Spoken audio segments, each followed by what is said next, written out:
Hello, I'm here with Caitlin to talk about CO2 poisoning. But first, it's HP printers. Yeah, so a lot of people have problems with HP printers historically. I mean, usually because the printer ink tends to be expensive and they lock people out from buying third-party printer inks.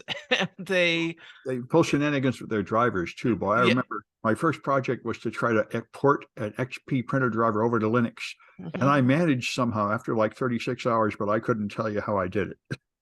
Yeah, no, they HP does some shenanigans. And their business model is shady too. They sell printers for under cost, then oversell ink. And then the printers, of course, fall apart and you got to buy new printers, but printers, of course, are not like computer desktops.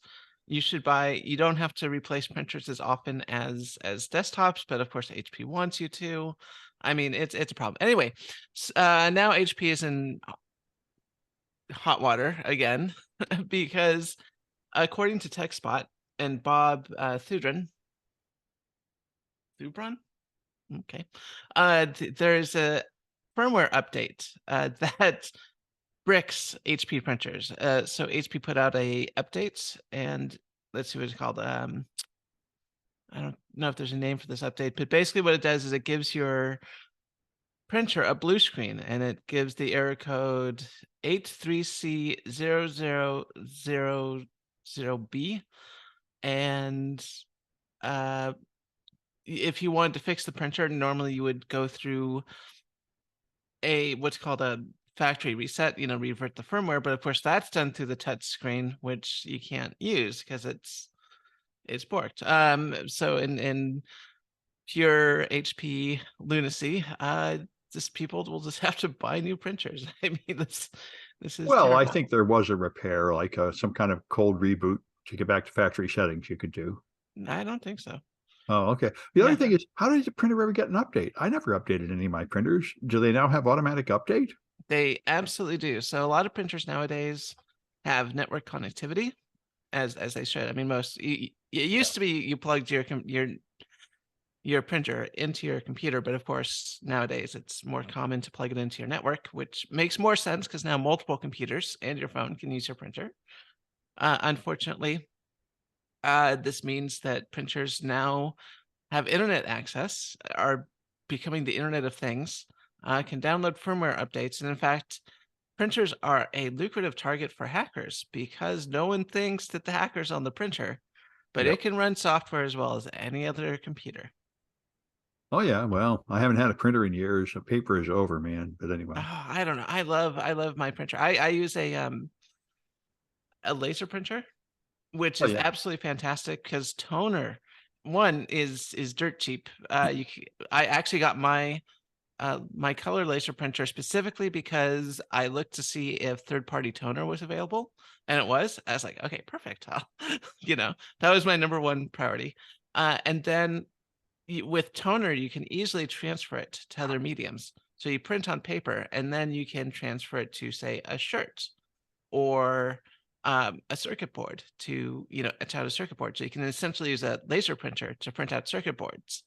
And while printing out documents is, yeah, a little old school, there's still a plenty of fun crafts to do with a laser printer. Well, that's a good point. All right. Well, I these researchers have developed a brute force attack to break into fingerprint sensors on phones. And now there's supposed to be a live detection to make sure you're really a live finger with by measuring the heat or something, and also a thing that locks you out after too many false guesses. But it turns out there are defects in the protocol. So by adding a $15 custom board in the middle, they're able to defeat that. And then they can somehow brute force the fingerprints on many Android phones, although not on the iPhone. The iPhone, the defenses are strong enough that it takes a very long time. But in these other devices, all you need is physical access to the device and a couple of hours, and you can get in. So that's interesting. I'd be a lot more interested if they figured out how to do this for face recognition, which I imagine might be possible too, but they haven't got that working yet. And another one, I heard there are now some reports of people scamming people with deep fake video and audio. this is a theory. I've been hearing people worried about deepfakes for years, but apparently scammers are not doing it. In China, the UK, and the US, there have been people who lost large amounts of money because they got a phone call from somebody saying, I'm your boss that really sounded like your boss, or I'm your relative that really sounds just like that relative, enough to fool you into sending a large amount of money somewhere. So this threat has moved from theoretical to real. So that's a thing to know. I guess we're all vulnerable to that. I mean, if somebody called me and they sounded just like somebody I knew, I probably wouldn't think to question what they said. I don't even know what your defense could be. I guess you'd have to, like, if you get a large money transfer, then call somebody back and see if they really want it or something. Anyway, let's go back to you, Caitlin, with AI. There's always Yeah, AI. there's always AI. So everyone is in the AI gold rush right now. And I've criticized a lot of the AI gold rush for not being good uses of the technology, but I have to say, Adobe is kicking it out of the park, hitting it out of the park with their AI integration with their products.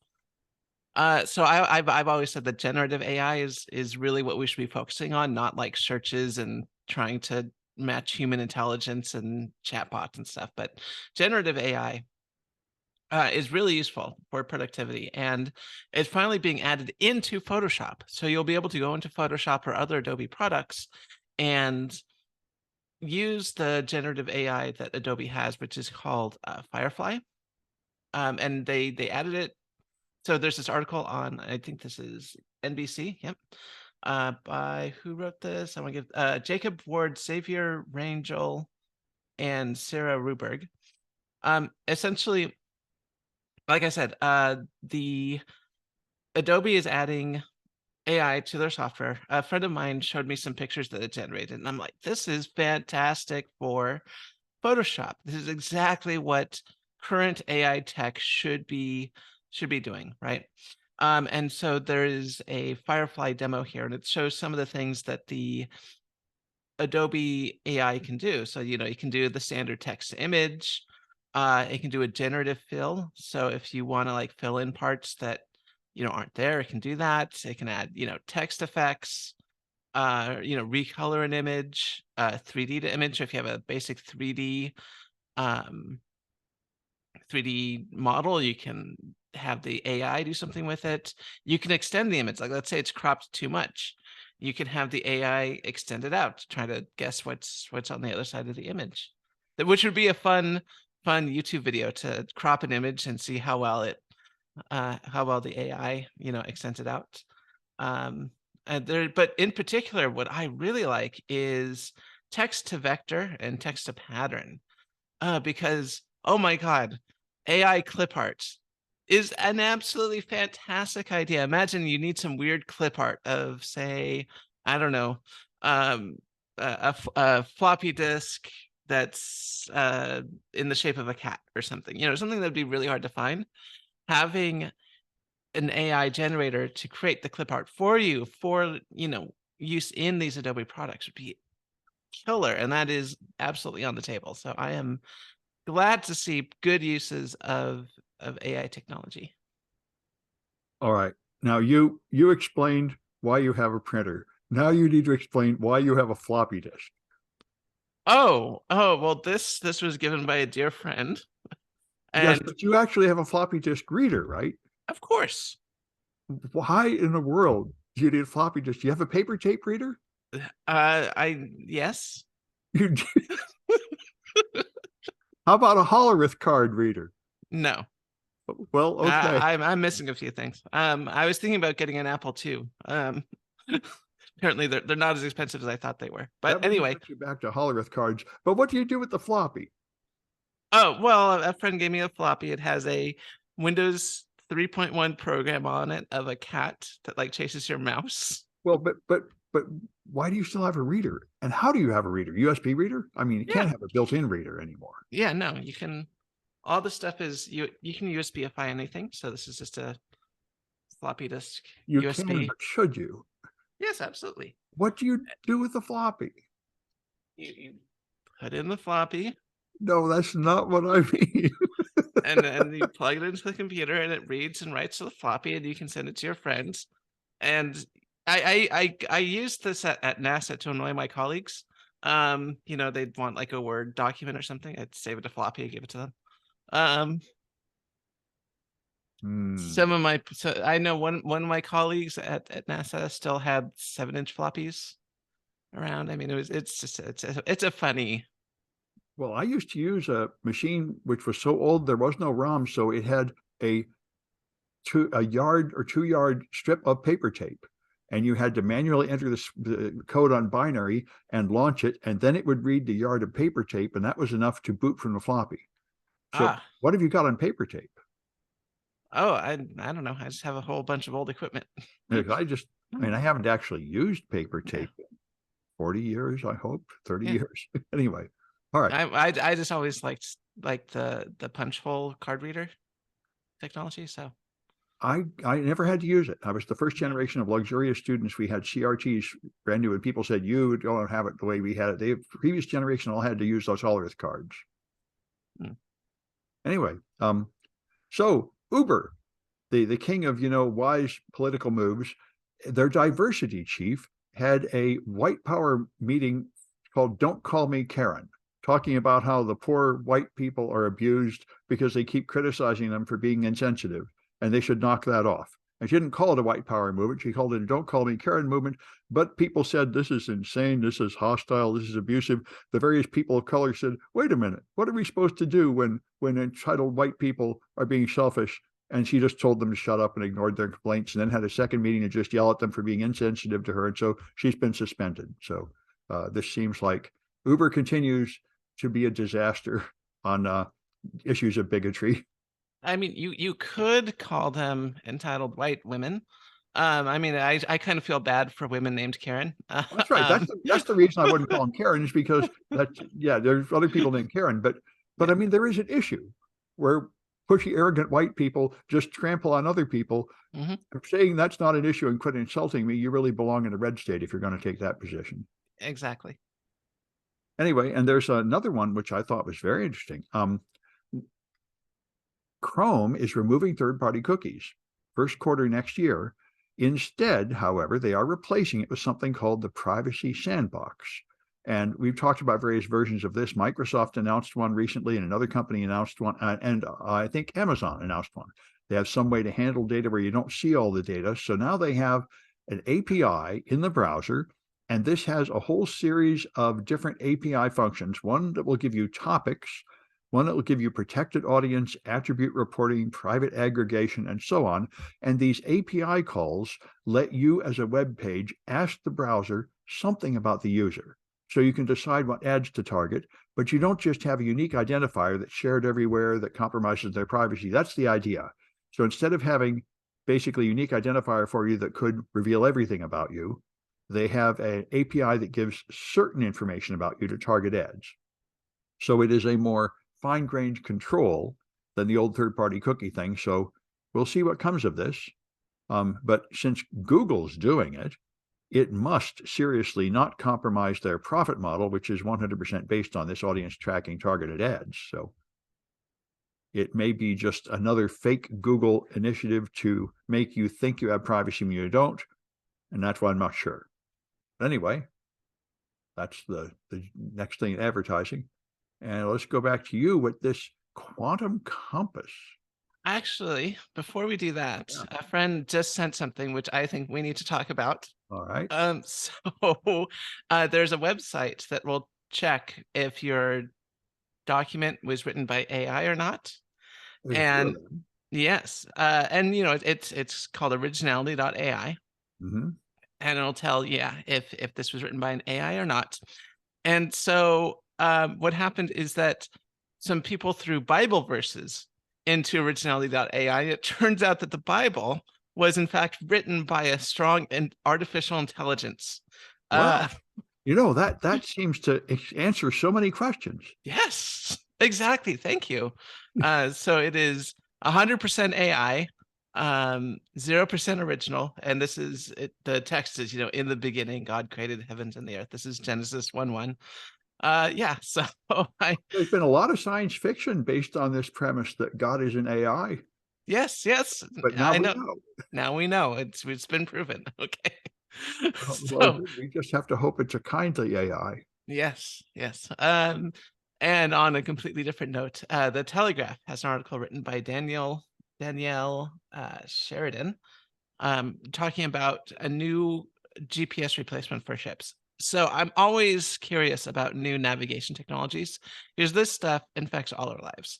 Um, and currently, the main way of navigating on ships in the Navy are twofold. One, you have GPS. Has always been constant. Now, the problem with GPS is that it can be taken down, right? Like it's if it can be jammed, taken down, the signals are weak, and it can if you're I mean, it's this isn't a big problem if you're at the Navy, but if you're a consumer, the signal can also be spoofed as well, which is a problem. The Navy And one is more secure. It's encrypted or something. yeah, yeah, Oh, the military has uh, more precise GPS and encrypted GPS, which good. is good. But it can still be taken down. It can still be jammed and stuff. So the other way that ships navigate, ignoring sextants and stuff like that, because that's always an option, is through gravimeters. Essentially, if you have something like a submarine, you have these very precise gravimeters, which will measure the amount of Earth's pull below the ship. So if you have things like undersea mountains, as the submarine goes over the mountain, the gravimeter will like pull down a little bit stronger, so you can sort of figure out where you are based on the gravimeter. Now, it's not very precise, but it will keep your submarine from hitting mountains, which is very important. And there's a new technology coming out, which I think is fantastic. It's called, let's see, it's a quantum, I want to get this right, quantum Quantum. accelerometer, Yep. quantum accelerometer, and the viable, quantum navigation system. Essentially, how this works is that it's an accelerometer like a gravimeter, but it's not measuring gravity. It's really measuring the change of motion of the ship very precisely. So if the ship knows its starting position, it can measure its change in speed and then figure out exactly where it is. I assume it needs to be recalibrated every so often. The details of this isn't super precise, because it's still military tech. I don't have access to the documents, but this technology could make navigation completely autonomous and very precise. Um, Yeah. let's Well, they said it uses an atomic clock, so Yeah, in order to, so I guess it doesn't have to be calibrated that often. I would just, I don't know. I mean, it will accumulate error, but Yeah, using yeah, an I don't, atomic clock, the error would be, I think, be down to recalibrating it every month or year would probably be all right. yeah, yeah, exactly. Like I said, without the detailed tech specs, I can't tell you how often it needs to be recalibrated.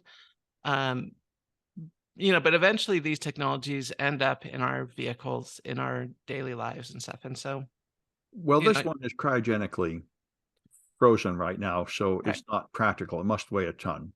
right. And when GPS first came out, it was not practical as well. It was, Right. you had to have these huge receivers and all this stuff. So, just give it time. The technology will evolve, especially with the military industrial complex, pouring money into this new technology. So, Well, yeah, I mean, I think it would be very useful on airplanes too, yeah. because they have a similar problem that they might go through bad weather or night or something, or overhead Well, having a blackout or something and not be able to reach the GPS. yeah. I mean, with airplanes, it's a little different. So there's a lot of built-in redundancy with airplanes. So, Mhm. so for little private airplanes, yeah, they are kind of, they do require GPS. I mean, I'm talking like two-seater, four-seater airplanes where the pilot is just has their Garmin. They're just looking out the window. They're doing VFR. But the thing is, if you're doing VFR, you should be able to see the airport at any given time. So you sort of have that redundancy. Yeah. um, but for like commercial aircraft, there's so much navigation equipment involved already beyond GPS. So they do have GPS, but they also have VOR. which is like sort of like radio highways for the aircraft, so they Mm. can follow the signal to the where they're going.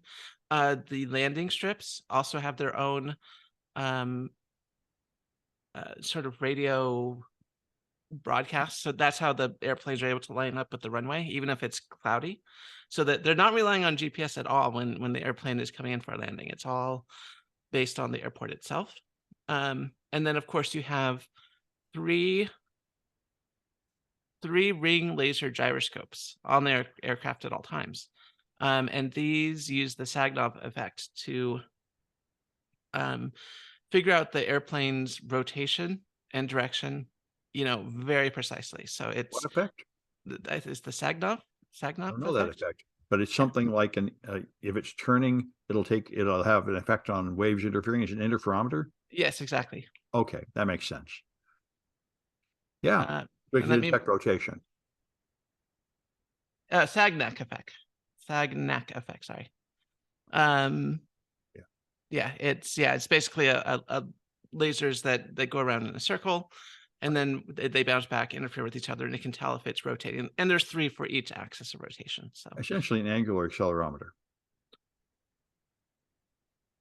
I guess, yeah, yeah, very precise. So yeah, so airplanes have their own navigation systems, and one day, ring laser gyroscopes will be commonplace, but the cost still has to get way down. I think a ring laser gyroscope still costs tens of thousands of dollars each. Well, you'd also need a use case. I mean, the fact is GPS is good enough for most of us. Yeah, but our phones have little magnetometers inside, which are not very precise. And if we could get a ring laser gyroscope in our phones, we would, it would make navigation much, much easier. And it would not be subject to things like magnetic declination, which is, mm, I don't think a lot of people using their phone realize is a thing when you're using your compass you have to account for. But GPS doesn't use that, right? It wouldn't matter. GPS doesn't. GPS only gets your Right. location, but if you want your heading, then if you're relying Oh, on we're still the using old-fashioned magnetic compass to determine our heading? yeah, Oh, in I our assumed we phones, were yeah. getting that from GPS too, but I guess not. Okay. I mean, it coordinates. I mean, if your app is smart, it coordinates the direction you're traveling Mhm. to, the direction you're facing. But Oh, your phone does have a compass, and it's just oh. using magnets, which is not the most precise um, way of doing things. Well, that's good to know. Reminds me of the current push to maintain AM radios in cars. I, And the kind yeah, of people that would like to have floppy disks. There's this old stuff still around that the rest of us assume is long gone. yeah, yeah, yeah. All right. Well, anyway, I got a couple more. So Meta got a fine, which is apparently close to a record fine, $1.3 billion for violating European sanctions. And this is interesting to me. I've been following this for more than a decade. Um, it is in America, foreigners, people who are not citizens, have no privacy at all. The government can just snoop on their stuff, and that totally violates European privacy law, and it has for more than a decade. So it is not legal on the face of it for any European company to use any American service like Google or Yahoo or anything, but they always come up with some lame fictional crutch to pretend that they are going to have some privacy in America in order to do it. And it keeps falling. And this is the latest one that fell. They said Facebook, when it receives data from European people and puts it on American servers, it's not protected from spy agencies, and that violates the GDPR, which it sure does. So Facebook is appealing this ruling, and they're trying to make a new safe harbor. There was the safe harbor, then there was another. Then when Snowden, no, I think when Snowden leaked out all the stuff, they freaked out and took down safe harbor and made another one. And I think that one went down. But they're trying to pass another pact to allow data to be shared between the European Union and America. It's interesting. Americans freaking out now about TikTok because if our American data gets to China, the government might use it. But the Europeans have a much stronger argument that sending data to America, we are absolutely going to abuse that data. And it's happening. And it's in violation of all their privacy laws, but but it seems so necessary for business that they keep finding some way to allow it anyway. So we'll see what comes of this. It's a lot bigger than just Meta. And the last one, I was very surprised. I read an article about these people that got injured because an NPR article because a CO2 pipe broke. And I said, what? This must be a typo. A CO2 pipe?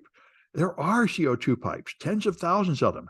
But in order to do carbon capture, they capture carbon from someplace like a power plant, and then they run it through miles of CO2 pipe to someplace where they can sequester it underground. And these pipes are poorly built, not maintained, and they leak. And I also thought, what harm would CO2 do?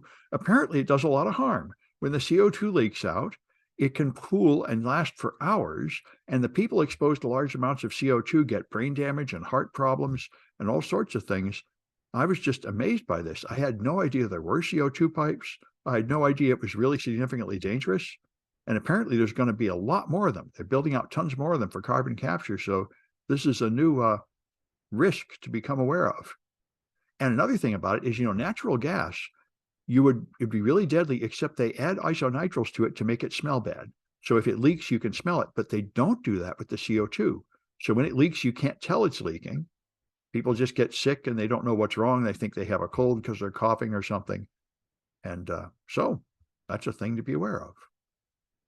Anyway, that's all we have today. There'll be another one of these on Friday.